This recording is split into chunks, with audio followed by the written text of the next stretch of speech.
hear from, I would love to hear from everyone. Just a general introduction, how your experience has been in the Web3 space, in the digital space, in the last couple of years leading up to this point. And I would love to start with Eliana, please. Hello, everyone. I'm Eliana, and co-founder and co-CEO of Lablaco and Circular Fashion Summit. And I think my background is more on the buying merchandising for luxury brands such as Etro, Giorgio Armani back in 2012, 13.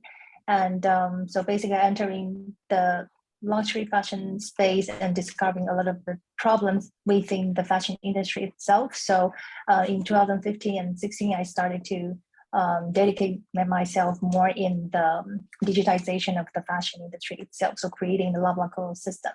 So since day one, basically our mission is to support the brands and retailers to accelerate the digitization process for the brands and for the basically fashion products. So what we do is we create IoT smart label. So that's what we launched last year, 2021 with H&M. Basically, we launched the first IoT label printer, and we use this technology to support the brands and retailers to create, let's call it digital NFT. So by using this smart label, basically we can not only digitize the product itself, but also adding the digital layer to the physical products, so we can sell the products and trace the whole ownership and traceability of the supply chain information impact for itself, and also to create more business models. Because if we see the Web2 basically business models, what we do is we push more product and sell. We only think about sell product once. So when we sell the products and we lost them, so we cannot monetize anymore. And that's how we create all the waste that we have today. So what we are doing with Web2, and we call it Web3 circular fashion ecosystem that we're building in Lablaco, is to basically support the brands and retailers to use the system to monetize product multiple times. So you can use the system, digitize them, and then monetize through either rental, rental, resale, swapping, or also on the digital side, you can also monetize within the metaverse and or through AR, VR, all these new technology interfaces. So yeah, basically that's what we do, and lovely to meet you all today. Okay, all right. Thank you very much for that. That is amazing. So you help these companies to digitize the products, right? And then you're able to make them into NFTs. Yes. Okay, so we'll circle around back to that. Fela, please, if you could kindly introduce yourself and how it's been for you in the space the last couple of years. What experience has been. Hi everyone, thank you so much for having me. My name is Fela, and I'm the founder and also CEO of Salubata. And at Salubata, our mission is to invent lifestyle technologies that help people on the planet. And so, well, I have a background in environmental toxicology, environmental science. I worked earlier on as an environmental scientist and also as a business analyst. I've built a couple of businesses. A lot of them didn't work, some worked, and I'm currently working on Salubata as a project. And so for me, it's really about not a lot of years. For me, it was really about the curiosity, and this started late last year, actually, about how we could even leverage what we're building at Salubata and even beyond on what we're really looking at. For me, it's really about the research we've made over time about the potential of the metaverse itself. And right now, it's currently worth about 800 billion. And in about 2 years, it will be worth about $1 trillion. And so it was all of these things that really made us look at, man, this is not, so for me, all I could see to date is the metaverse itself. It's not like, it's more like the internet. And so we just have to leverage on the internet. And so it's what we're trying to do. And beyond that, I'm also trying to build a product by the side known as MetaMarket. And what MetaMarket is doing, this will be fully launched in about a couple of months. And we're trying to enable brands. We understand a lot of artists, a lot of brands around the world that do not even have a knowledge of what an NFT is. So what we're trying to do is to build on the user experience. So what we're trying to do is, there are a lot of jargons in blockchain, a lot of jargons in NFT, in that space. So, and this really tires a lot of people out, but they're interested in it. And so they do not have the education. So what we're trying to build with MetaMarket is we're trying to build a platform where people could readily, with little or no knowledge of the NFT, could convert their designs into NFTs, and they can build like a studio. And just like a bit close to what Eliana just talked about, we're trying to also build a platform where people could showcase their studio in a more immersive way. And with that, we can also move, progressing our journey into the metaverse. For us right now, it's really about what the potential of how we can really leverage on a lot of things. So, and also again, I consider myself as an innovator. I do not really buy into the old concept of following the rules, and I try to try a lot of new things. This is pretty a new space, and if you are 7 years in the blockchain market, that means you must have made a lot of money. And so it's really a very, very new space, and we also see it's just really about the potential, and we understand there are a lot of brands, a lot of people, a lot of creators, a lot of talented folks that do not really understand this space. And this is what we're trying to democratize for a lot of people. I think I'm going to stand there. Thank you so much. Okay, thank you. Thank you very much. Okay, so it's called MetaMarket, right? Okay, we're going to go into that later on. But just one quick thing, though. What does Salubata mean? Like, does it have, like, what language is that? Well, although Salubata itself actually means shoes that last long, it's a Yoruba name, but that means shoes that last long. But then the old game has actually evolved beyond shoe manufacturing. And so we see ourselves as, with our mission that says lifestyle technologies that help people and the planet. So it's really about what we can see ourselves doing is inventing technologies, and this would surely help people or the planet or both. Thank you. Okay, all right, thank you. Niyi, please, if we could kindly just tell us how your experience has been in space. Just introduce yourself as well. Okay, hi, my name is Okeowo. I'm an art director and co-founder at Real Digital. At Real Digital, we're building a metaverse full of activities that people can join in. It's very interactive. There's going to be games, meditation spots, just like a whole new universe for on the metaverse. And it's been great so far. We got a grant from Epic Games at the beginning. And we raised some more money, and we were able to hire more people, get freelance illustrators, and just build like a solid team. And now we're releasing our version 3, I think, in the next 1 month. We just announced the creator grant of $250,000 to get like the dopest and most talented world builders and all these aspects to come and build it. Astra, that's the move on metaverse. So it's been good. Personally, I was also involved in NFTs at the beginning, but I kind of took a step back to focus on Astra with Real Digital. But I think I might get back into it, but I just need to find my own project.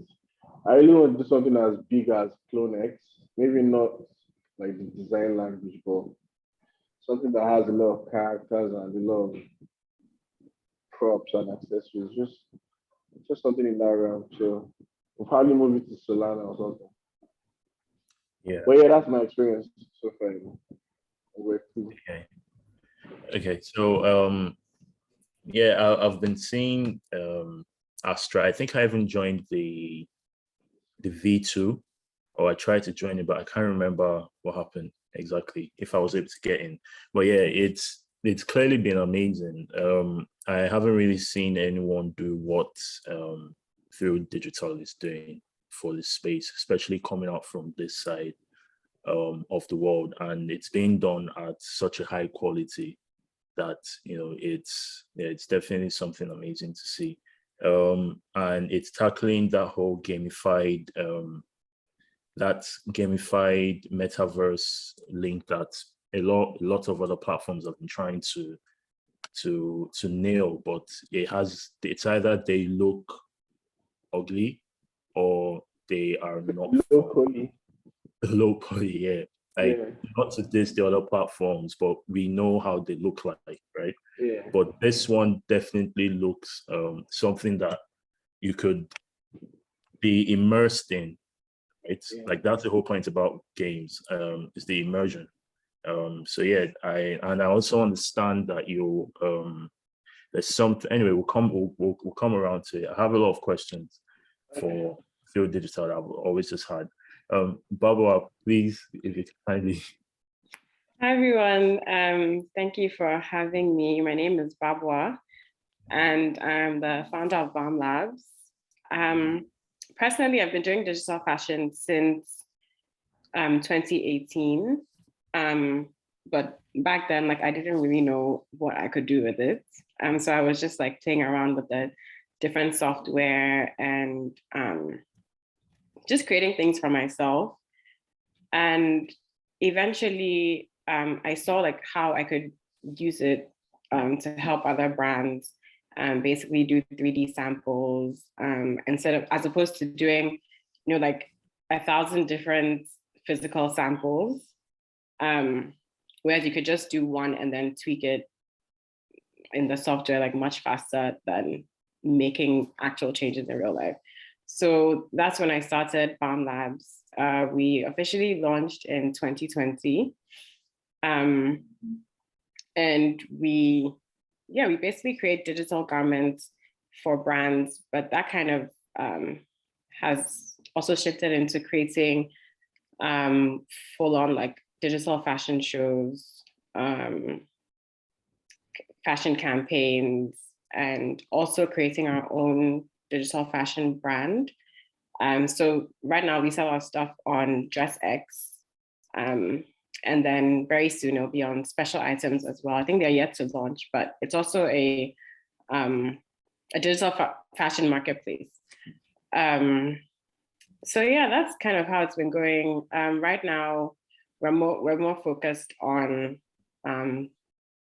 doing the digital samples and our fashion brand. Okay, all right, thank you. So you mentioned digital samples. Mm-hmm. Could you touch on that just very quickly? How would someone use that? How would a customer take use of that, make use of that? So it's more for the business as opposed to the customer when it comes to 3D samples. So for example, let's say, I don't know, Nike has this new pair of shorts they want to design, and they have the flat sketch, but when it's a flat sketch, you can't really visualize what it's going to look like on a person. So what we do is take that flat sketch, take the measurements and everything, and digitally sew it in Clo 3D. So then you'll put it on a model. You can even scan people now, so you have a specific body type, shape, whatever that you want. And then so you can see how it fits, how it moves even with the fabric, and then make changes from that. So it's almost like having a physical sample, but digital. Yeah, and with that, there definitely comes more freedom right? Yeah, more freedom. You spend less time developing a product, even with color, fabric designs, like texture. You also just just spend less time when it comes to actually manufacturing, because what you can do once you have this 3D sample is print your 2D patterns to actually sew the clothes. So whilst you're creating the 3D sample, you're also creating the sewing patterns that you can print and then use. So you're saving time, you're saving paper, it's very sustainable. Yes, yes. The discussion about sustainability is something that I feel digital fashion is really trying to, champion. Yeah. So yes. Okay. Okay. So now, as a discussion, the digital landscape. What would you say? Now, this is for this is just a question for everyone. What would you say has been like what have been the developments in the past few years, like the comparing now how things are, with the metaverse, with Web3, with AR, VR, compared to a couple of years ago. How would you say things have changed for the better, for worse? Eliana, if you could please touch on that for us. I think the main change happened during the pandemic.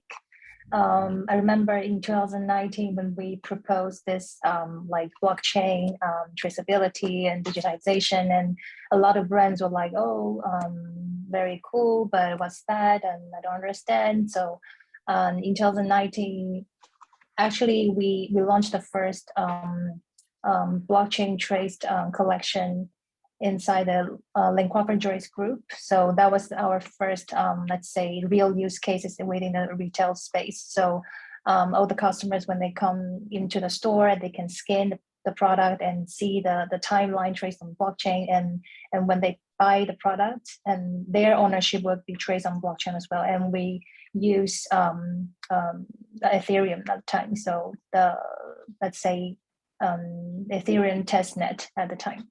And I think during the pandemic, especially 2020, when we started moving towards also the metaverse space, especially we have the annual yearly, let's say, gathering for the fashion industry. So to basically promote the sustainability, circularity, and then innovation. And actually we have digital 3.0 also on our innovation hub last year. Very happy to have them. So from 2020, when we started the metaverse, I remember because the first year we used Allspace VR, and I remember we could not have the legs. So I think the technology from then till now in 2 years is gradually like moving better, because the last time we have in this Allspace, I remember also every room like within metaverse we can have only 20%, because if more 20%, you cannot, basically the system will crash. Actually, when we had Circle Fashion Summit in 2020, at the time the system actually crashed because the server could not handle that much people in the same space. So basically every time when we have more than 20 people, it will mirror to another room, and 2 rooms cannot see each other. So if you are inside the metaverse, you can see only 20 people, and you can only see some, let's say, emoji happening like from the air because they're in another room. So currently, I think that the technology is getting better, but it could be also related to like hardware, like the VR headset itself. We see a lot of new movements also happening. Like before we had Oculus Go, and now we have Oculus Quest. And I saw also the new hardware is coming out. even we saw some companies are producing or about to produce the contact lens. So basically in the future, probably the AR could happen just without any hardware. So we can just use the contact lens and see the AR probably in front of us. So I think the digital space, the hardware and digital Web3 will need to go hand in hand, because somehow, for example, also the AR technology now with the new iPhone, we can scan with the LiDAR camera. So basically we can scan everything and become 3D. So yeah, it's definitely a very exciting moment for all digitization and digital space, basically. Okay, so it's safe to say that the digital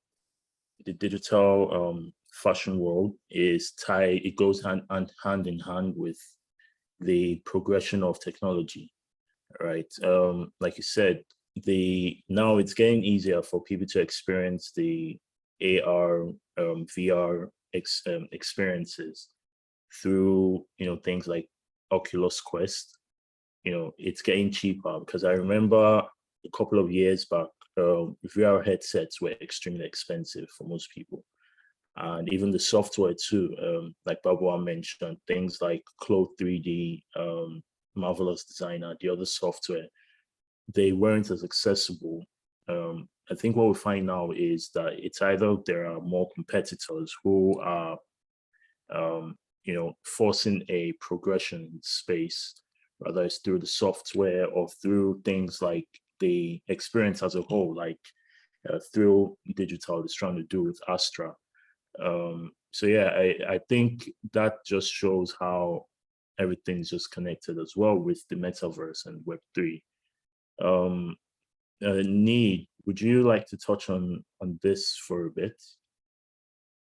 On how things have changed? Like, are things easier for you now for through digital? What you're trying to build now, would it have been possible like even 2 years ago, 3 years ago? I think it's easier now because a lot of these apps, DAS, Unreal, they start to do things where you can put into themselves. Like DAS has a bridge for Cinema 4D, they have a bridge for Unreal. Yeah. I think because they've noticed that this set of softwares are being used like in a symbiotic manner. It's the same way like DAS and C4D and Octane and all these things. I think because of that, most companies are now starting to create like a bridge, because I know Unreal now, at least Unreal 5, they've made it so easy that the lighting system, everything just works well. Once you're trying to import from Cinema 4D, it's so effortless. And I think that keeps improving the progression of the technology. Also, what you also said, I think a lot of other like alternative competition are springing up. So it's causing like super fast innovation. Because I know outside of Clo, I think I know like 4 other softwares that actually do what Clo does. I know there's browser, there's a lot of things. I think it's because of the innovation. So people are starting to try now to do themselves. And because of that, it's causing rapid innovation. The only other example I can think of is like how the space race, when Russia and America were trying to get to, I think, space first. And because of that, they kept on innovating. So I think that's what's happening now. A lot of people are just trying to outdo their competition and create better software. Yeah, definitely. Like, I mean, as a 3D artist, I definitely see how things are becoming easier for myself as well. Like when I started out, it's these softwares, they've moved to subscription. They've also, some of them have reduced their pricing. They've made it easier for people to get into and just get their foot through the door. And then you've also got things like Blender. You've got things like Unreal Engine, which is free to a certain point. I think, Niyi, if I've got that wrong, it's free unless you have made a certain amount of money through. I think if you publish a game and it makes money, they start taking their cuts. But before then, it's mostly. But you also have to buy assets. Yes, But I I think love what I that. like about Unreal, sorry to cut you off, is what they did with their mega scans. They call it quick sell now. Like it's completely free. So you can build like a whole scene without paying for any, like it's crazy. And it's Yeah. because it's the same company. All you just have to do is click on the section of it that just brings it up. And it directly imports it to where this imports it to. So Yeah. it makes Yeah. adding materials and texture easy. Yes, and also when you speak about the digital production, which is something that's becoming a lot more mainstream now, through the help of Unreal Engine, I feel like it's the way you can tap into the metaverse is becoming more realistic. If you've seen Ready Player One, that's something that's always brought up a lot when you speak about the metaverse and Web3. Something like that is becoming more possible through technology like Unreal Engine. And this series, oh, I've forgotten the name now, but anyway, digital production and Web3 and the metaverse, they definitely go hand in hand, right? Because you can imagine when scanning, imagine Baboa's work now made with Claude 3D, bringing it into Unreal Engine and having it look so realistic because of the digital production capabilities of Unreal Engine. And then you have Mega Scan, which is scanned from real world materials, right? So everything just, and then you can even somehow connect that with the NFT platforms as well. So it's all connected, right? I think I saw a collection. Sorry, I saw a collection where it felt like a game menu. I saw like some Chinese. Well, I think what was going on was that I think you could mint your NFT, but you could also like mint it in real life. So like if you change the color of the dress, press this, make it longer. The one you're doing, you just mint it. But it had like this gamified. So I was just remembering that. Yes, and we'll go into that some more too, because I know Artifacts and Nike are doing amazing things too with they just launched something very recently.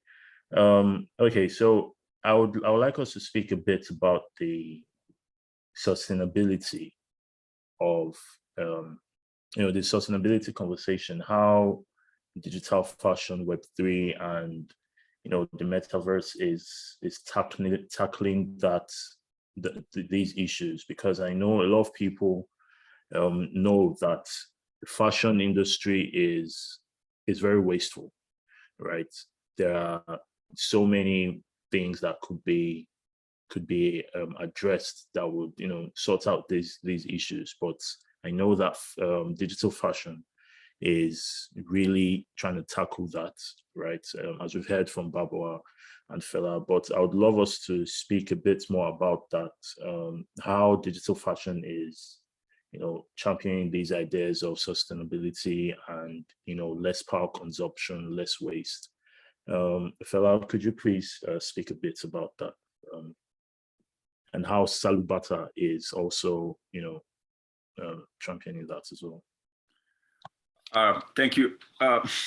So I must say that, to be sincere, Salubata is not championing any of those. However, we're just trying to leverage on what's available. The reality is, well, if you, for me as a person, I had to go into the principles of even what the blockchain is really about, make a lot of research and really see how we can. So for me, it's really about going from the business standpoint to seeing how we can really make this really even bigger. Okay, going back to Salubata, we're just trying some experiments. I would call them some experiments where we could even, so I've always imagined selling a digital shoe to somebody and buying it.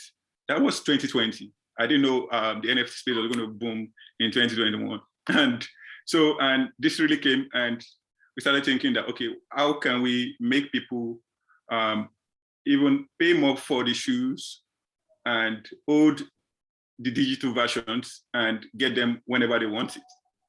And so it's really about trying to see how we could have more customers. So it depends on the value of the products again. And in blockchain, there are things referred to as deflationary and inflationary tokens. It's really around this. All of this conversation is really in tokenomics. Tokenomics is just a merge of token and economics, and it's really about how what's it called, the value of something can increase at a later time. So nowadays, it's really not even about the brand selling something. It's really about, okay, what can the customer also get by buying this product? And so what we want to do is, we thought about having customers even get more value from what we are doing. We want people to become part of our mission. And so, it's, for me, it really goes beyond just trying to sell another product or another NFT. It's really about trying to, so, you know, the whole tokenomics itself is really about psychology. And if you are able to sell the psychology, or if you are not able to sell it, people will understand your manner of thought and would probably buy into your mission. And so for us, it's really about trying to leverage on what is existing. And for example, we have some NFTs available where people could own some pack of shoes and they can decide to order it at another time. Although before we've been making shoes from recycled plastics, even making them more modular, but then we also trying to see how people can even get more money, make more money. The truth is that the game of the metaverse, it's really a game of psychology. And if you play it well, I think it will make a lot of sense. I can see a question. I will just try and answer a bit about what the Salubata NFT equity is about. So again, we also thought about increasing the valuation of Salubata itself. And so we thought about, okay, what if we give 5% of the shares of this company, 5% of this company to about 60 people, and see if we are able to get one person buy this NFT for maybe 0.096 shares from Salubata, then at that rate, Salubata was worth about $500 million. And so it's really about what is possible. It's really about trying to leverage for us. And we're trying to, as we can see our future as Salubata, building more digital stuffs where people can even own more stuffs without even buying having the physical ones. We don't want to go and make another shoe. We don't want to make another product. We want people to be able to have value, just like you have your Bitcoin, where you do not necessarily need to have a coin, where the value of the stuff increases over time. And so with that, we believe that we can prevent or reduce waste over time while even doing our business. And so I feel like for me, it's really about playing both sides, especially from the customer. And so there was somebody that actually contacted me, I think it was yesterday or something. And the person was trying to, get into know why we're doing what we're doing, and if why we're doing, if some things are possible.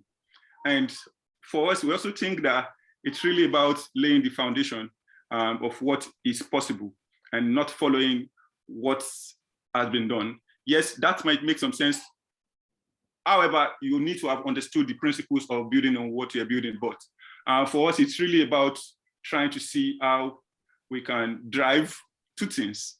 We can drive the value for the customer, drive value for our business, and that is one of the reasons why we came up with the NFT equity. It's just really about driving our valuation and creating more value for the customer. If you have some shares of about maybe 5 ETH at Salubata, that is worth about maybe $15,000. Your $15,000 maybe in some 2-3 years to come might be maybe 200,000 or even 500,000 or 1 million. And so it's really about trying to see how we could leverage on these technologies. And I think I'm going to stop there. Thank you. Okay. All right. Thank you. Thank you. And thank you for answering the question too that came up. I see how it shows the different ways that Web3 can be harnessed, right? You know, I don't think I've ever seen any company trying to do it the way you're doing it with your NFT. You know, the way you are driving, the, what's the word? The value, you know, for your company and for the consumer as well. So just to clarify, so if I buy your NFT from the, you mentioned something about 4 shoes, like you can get 4 shoes or something. Could you clarify on that? Yeah, so there are 2 different separate NFTs we offer now. So there is one that whereby you get, so we sell modular shoes right now, but then the modular shoes are like detachable components. So they are like 4 different colors. So if you're able to get that, if you decide to probably order for that, then it means you're going to get the value of that alongside other benefits. So you're going to get like a pack of 4 shoes, modular components. And so that also includes other benefits as we progress in the in our journey to the metaverse. So all I can see from my research thus far is that you can see that, as I said, the metaverse game itself is a game of psychology, and it's all leading to one thing. And I can see it's all leading to real estate.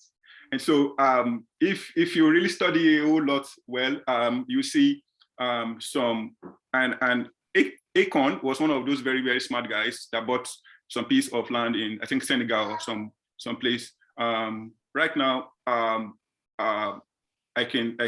also heard that Zuckerberg has bought more than half of Texas. Texas is really very big. So it's really about the direction of where you are going. And so for us, it's really about trying to see how we could create more value for the customer. And it's also sad to also, not necessarily sad, because it's unfortunate that a lot of people still believe that the blockchain, the NFT space, it's fake, it's not real. And right now, we can talk about phygital, you can talk about exchange of, like for us right now, if you are able to get an NFT, that NFT represents a product. You can order your product anytime. And so it's for real. So I can remember there's some guys right now selling some islands in forms of NFT, and you can get your own house there, and you are buying it in form of an NFT. And so it's really about how we could really leverage this. And also for a lot of designers or a lot of brands, I would also say that it actually really goes beyond trying to be an expert in creating the craziest NFT or the dopest design, but then seeing the future of where you are really going and tending and leveraging your business into it, or whatever you're trying to do. And so for us, it's really one of the reasons why we're also trying to create meta markets, where we understand that our journey for meta market is really into the metaverse. And in that, we're also trying to also buy even more lands in the metaverse that will also be able to create more value for the customer. And so it's, for me, all I can see in my head right now, it's really about the future. And so I would say, I will also refer to that as sustainability. It's really, it's not sustainability in terms of just reduction of waste. It's also sustainability in terms of if this vision is going to stay. And so this is what we are saying at Salubata. Thank you. Okay, thank you. Okay, we actually have like multiple things we can speak about. Okay, so I'm going to throw this one to you, Baboa. So being in this space, as long as you have, what new roles or new career paths do you think have been made available now for people in digital fashion space, within the digital fashion space? You know, especially for Africans, within, like, with how we know things are in Africa, right? The job sector, the lack of opportunities, in a lot of African countries. Would you say that digital fashion has created more opportunities, and what would you say those opportunities could be? Yeah, for sure, definitely has. And I say this because when I first started, it was just me. I was doing everything on my own. But now if I need someone to like help me out, like now we have a team of, I think there's 7 of us. And most of the people on my team, well, not most, maybe like 2 or 3 are on the continent. And I think it's great because you don't have to be in the same space with the people you're working with.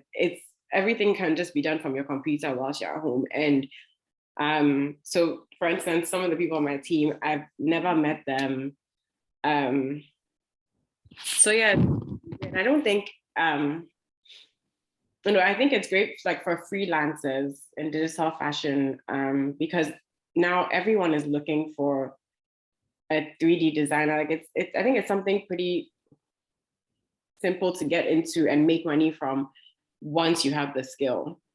And it's pretty easy to learn once you have the internet. We actually offer Code 3D training at Balm Labs. You can also buy courses online, or I think it's great for people on the continent, honestly, and I would definitely recommend. And also, it doesn't always have to be digital clothing. You can 3D model shoes, you can 3D model jewelry, you can 3D model anything really. Also, even within like digital fashion, there are people who focus on materials, on just digitizing the fabric, or making it look realistic enough that someone can say, okay, I'll buy that without having to actually have it in person or feel it. They kind of get a good, it's represented well in 3D. Yeah. Okay. So it's safe to say that that digital is just like any. I mean, we see how different forms of digital artistry has been able to open, I'm going to show how there are so many different opportunities for artists, for people who are just trying to get into this space. Like myself, for example, I was a graphic designer, and even with that alone, I learned all of that through YouTube, which is completely free as long as you have an internet connection. And the same goes for 3D art too that I'm doing currently. That was all learned through YouTube and still being learned through YouTube. Like last night was just me watching a bunch of YouTube videos, just to brush up on a few things. And that has made it possible for me to then tap into the NFT space and then monetize my work, right? Other than the client-based stuff, the NFT space and Web3 has been able to empower me to, become a full-time artist per se. And, that would definitely apply to the digital fashion space. Like you said, you can be the person who models the shoe, or you could use Code 3D to, create the actual clothes in 3D, or Marvelous Designer. So it's definitely, there are many opportunities. Yeah. I also wanted to add that I'm not too into the NFT space, but you can also, once you create something, clothing, you can also sell it as an NFT. Yes. So that's, yeah.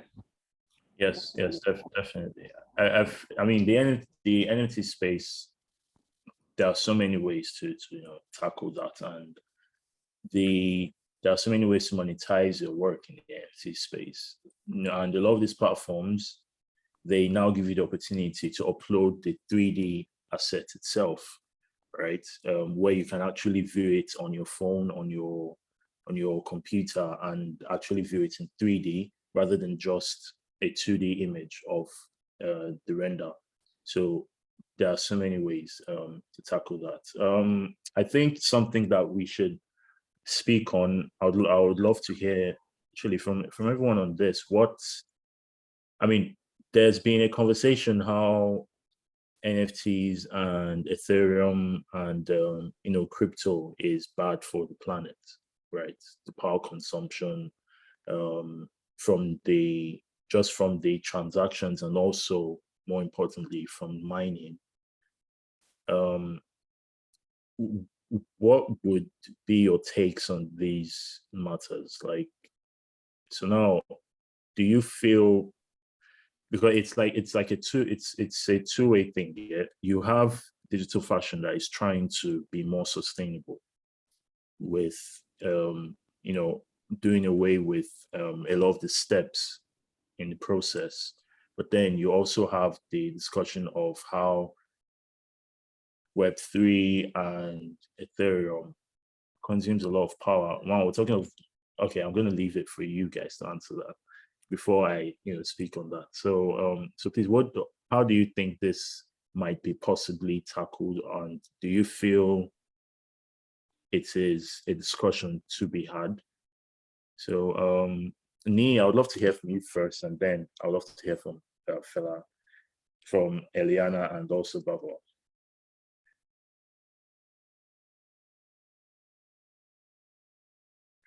You're muted.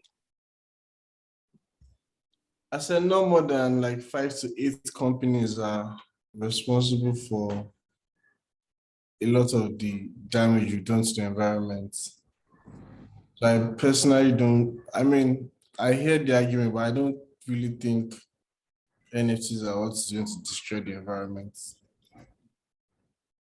Personally. Because again, you have them mobile and code already destroying the planet. So I don't think it's really NFTs. But I think the basis for that argument is because, I mean, NFTs, supercomputers, so there's a lot of consumption on energy and resources, but I don't know. I just don't think it's fair to put on NFTs, because the way they make it look like it's NFTs are actually destroying.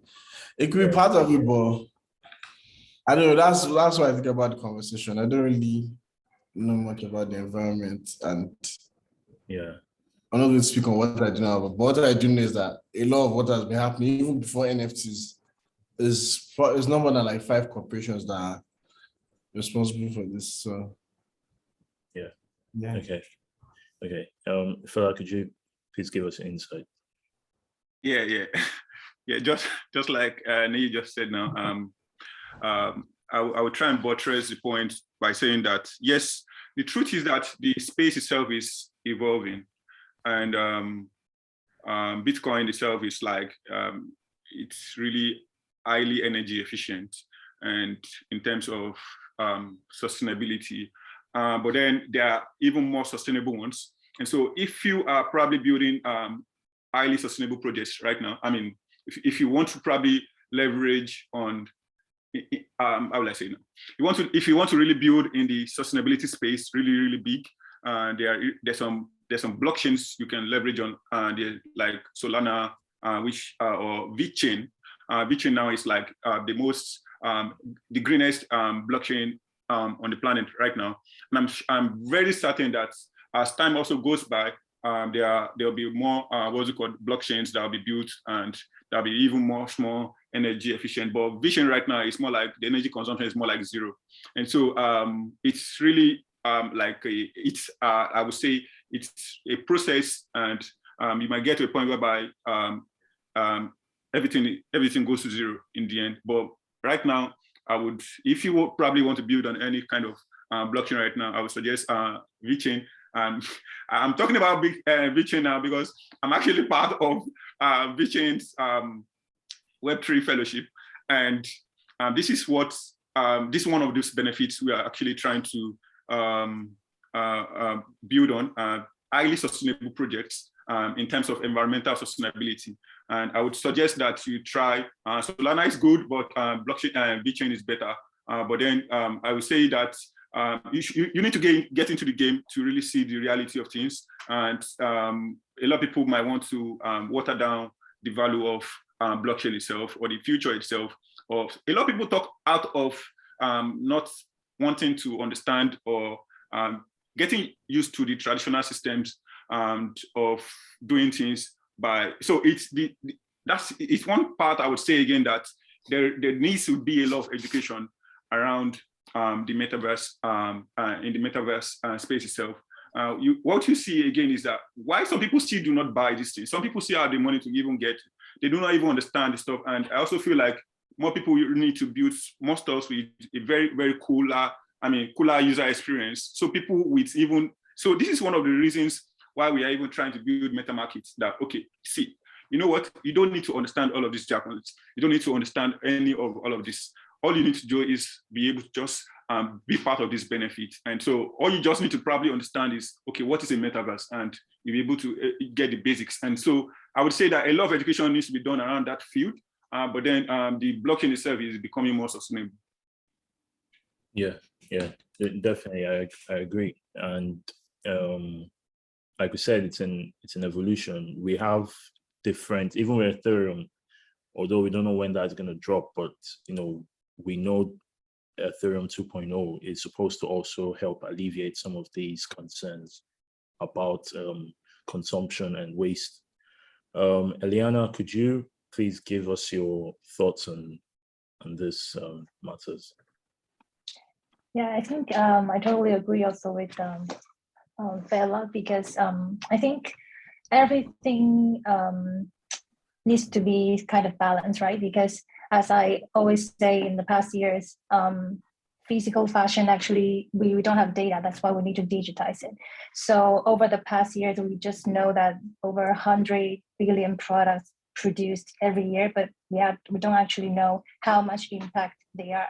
So if we really want to do the comparison between NFT for one product versus physical product, we need to really have the data to understand. So how much polluting it really is. For example, now with all everyone is staying home, with all the shipping for just one package, I think the real world still,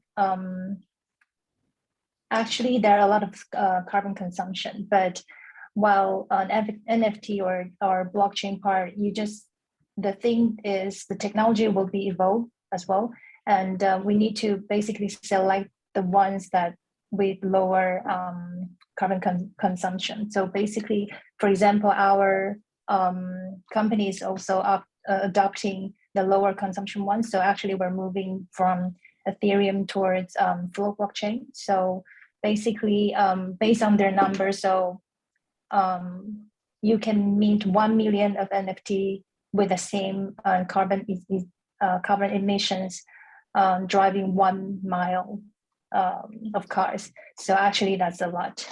And also the same energy you do for the one Google search, you can mint 12.5 NFT. So actually the energy consumption is super low. It's the same as basically you're doing everyday internet activities.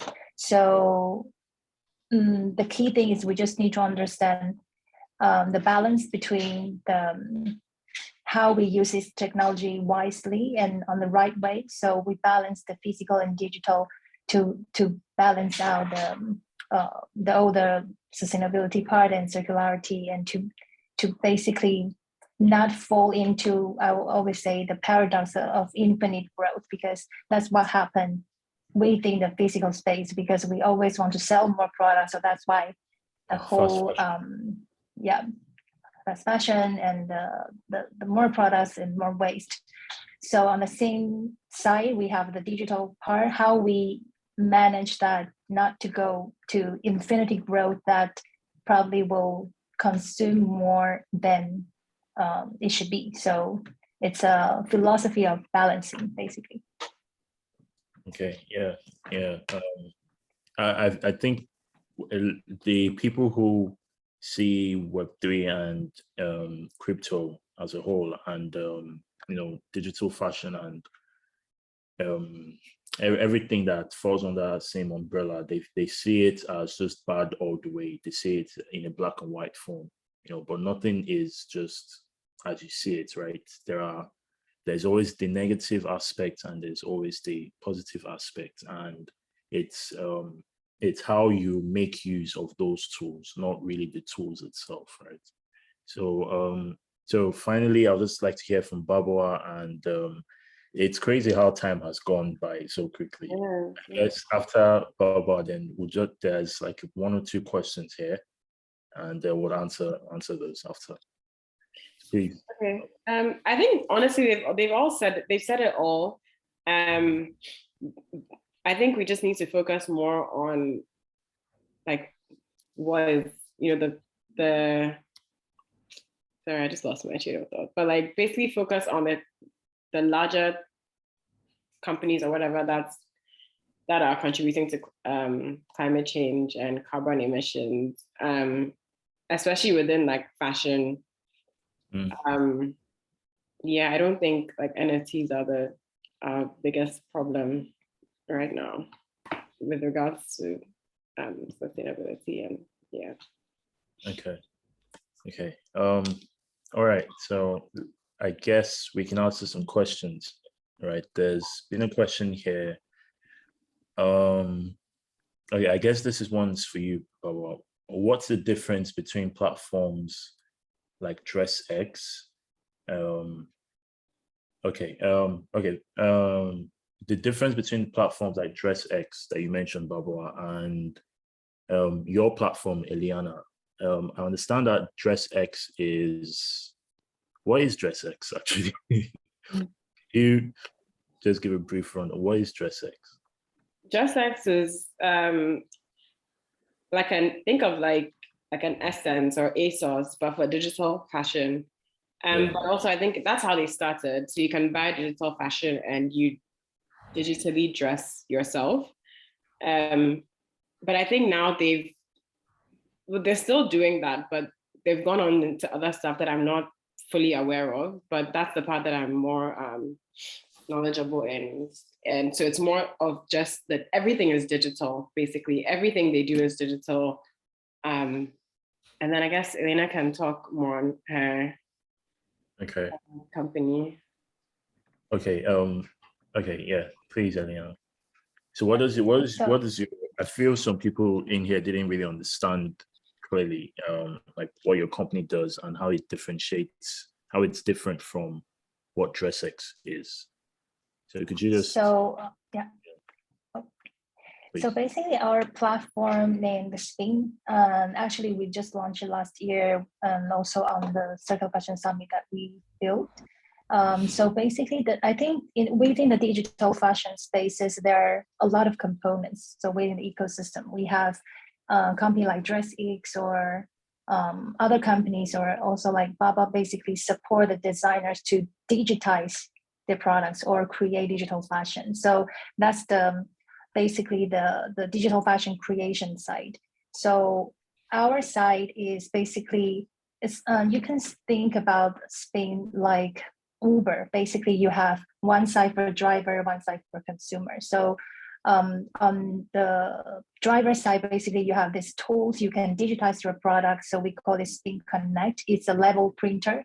So basically our software with the hardware, which is level printer, you can print the smart label for your collection. So you can attach on all the products you created. So it's the traceability is on the item level. So with this smart label, you can track each single product you produced on the market. And even if after the post-purchase or resell, etc., you can still track your products and you can take it back or use our system to basically sell in circular businesses models like resell or rental, swapping, etc. So basically our merchandising system on the Spin Connect side is the Web3 merchandising, a little bit similar like Shopify today. So Shopify today is help you to sell the product, but they don't help you to resell or do the circular business model or track what happened after the product. So basically once you sell the product, you don't know what happened afterwards. So with our system, you can track and you can remonetize every time when within the loop. So because every single product has its unique ID on the blockchain. So basically users can basically add also memories onto the same product. So basically add to the we call it digital NFT. So then the product would be more valuable. So more users use the same product, the value of the product will go high. And then on the Spin consumer side, then you can use this platform to either buy the fashion, or you can use the digital twin to AR try on, or we have the Spin metaverse experience. So you can try it on directly on your avatar and to participate in like events or anything. So for example, we have on the Spin metaverse side, we have last year like carrying Isco, Unilever. So basically that they have their own NFT gallery. So people can come in and basically try it on the digital clothes, like all the companies that they have. So it's like we call it end-to-end circular fashion system. So for the brands and retailers. So for now, we only see many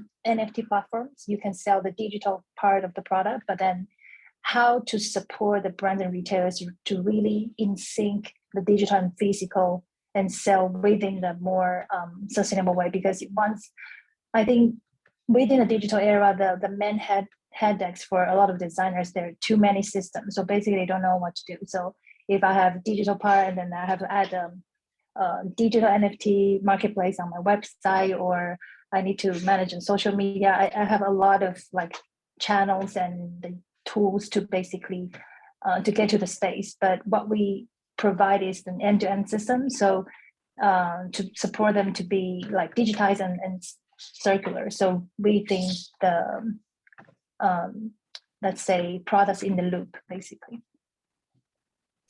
Okay. Thank you for that. I see time is pretty fast spent, but I feel we can answer just one more question. There's one more question here. Can anyone give insight into where 3D? Okay. Yeah, so if we could get some insight into where 3D fashion is headed in luxury brands. But I feel we've answered this though.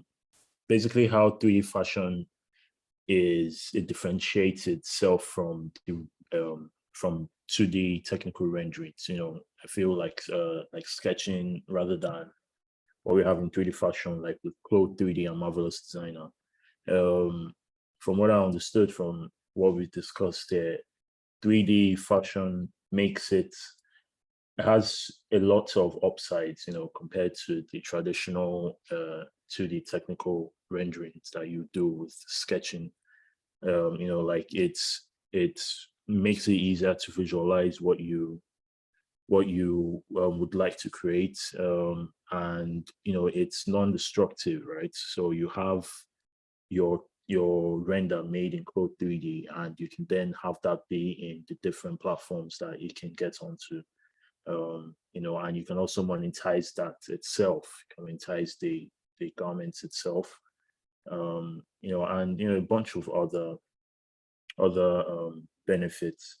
But yeah, I feel there's so much more that we could speak on, but yeah, I know we all have things that we have to do too for today, so it would be great if we kept the time. Are there any last words before we call it today? If there's anyone that would like to add something.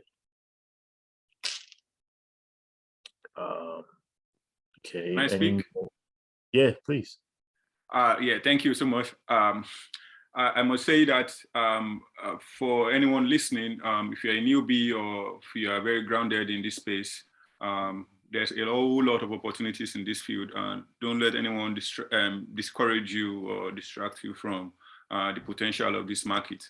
And I would say again, in about 2 years' time, the metaverse market will be worth about 1 trillion. And I think it will pay the people that got in there very early. So, I think it's one of those things you should leverage on, and there are actually no rules to follow.